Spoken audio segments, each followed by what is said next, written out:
សួស្តីថ្ងៃនេះមកធ្វើដំណាប់ស្វាយ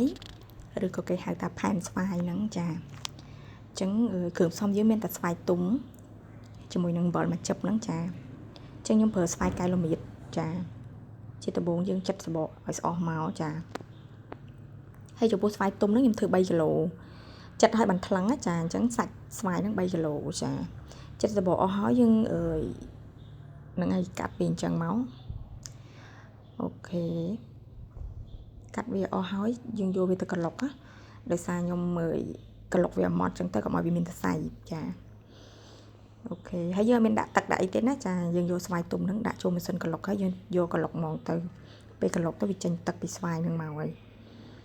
ចាយើងក្លុក2ដងទៅអូខេក្លុកហើយយើងដាក់ខ្ទះដាក់ចូលខ្ទះយើងបើកភ្លើងមកចាអញ្ចឹងបន្ទាប់ពីក្លុកវារាវអញ្ចឹងអូខេបន្ទាប់មកយើងដាក់នៅមកងាស់វា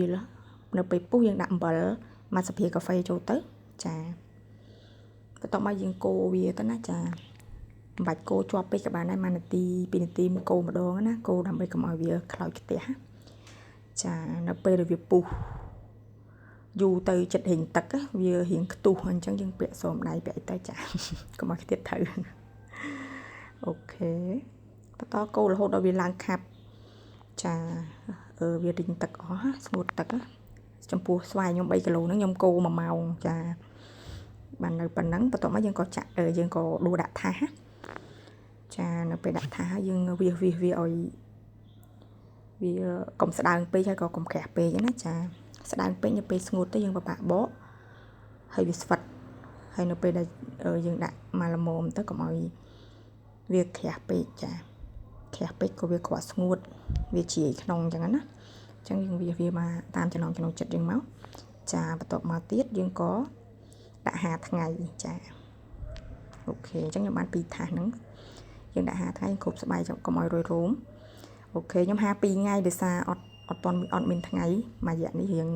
ងាកភ្លៀងចាបាន2ថ្ងៃបានប៉ុណ្ណឹងបន្ទាប់មកយើងក៏កាត់វាមកចា